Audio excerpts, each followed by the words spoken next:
In 1953, deep within Stanley Park, one of Vancouver's most beautiful natural escapes, a horrifying secret lay buried beneath the soil. Two small skeletons, children, left to rot under a blanket of leaves. The city was shaken, the police baffled, and for over half a century, no one knew who they were or who killed them. This is the story of the babes in the wood, and it's one that will leave you haunted long after the video ends. October 1953. A groundskeeper in Stanley Park is tending to an overgrown trail near Beaver Lake. It's calm, serene, until his shovel hits something solid. At first he thinks it's wood, but as he digs deeper, he realizes it's a human skull, and it's small, too small. He calls the police, and what they uncover sends a chill across the city. Two sets of child-sized bones, laid side by side, a woman's fur coat draped over them, a hatchet, rusted with time, placed between their remains. No names, no witnesses, just bones, a coat, and a murder scene that offered more questions than answers. The children, likely siblings, were estimated to be between 6 and 10 years old.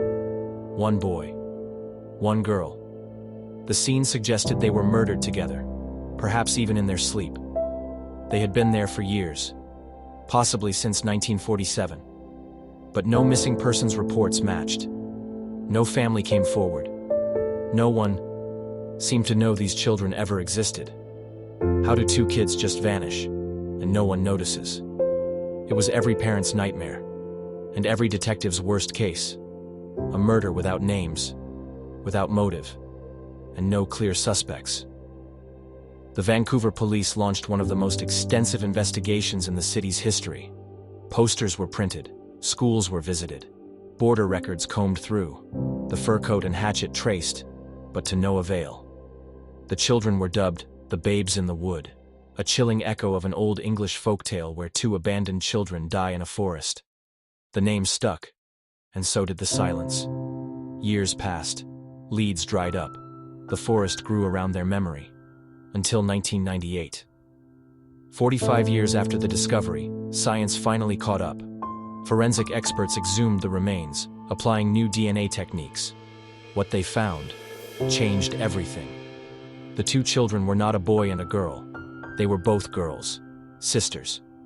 The initial analysis had been wrong for decades, and more than that, their DNA finally offered a clue to their identity. The children were Derek and Sharon D'Alton. But wait. They weren't. The case took another twist when genealogy revealed the truth. The girls were likely the children of a single mother who had ties to the Vancouver area. And finally, a name emerged from the darkness. A relative. A man who had once lived with the girls and their mother. A man with a violent past. Police never released his name to the public, but by 2022, authorities made a chilling conclusion. This man was the killer. Why did he kill them? It's believed he saw the girls as a burden. Their mother, overwhelmed, alone, may have been manipulated or threatened. He took the girls to Stanley Park and never brought them back.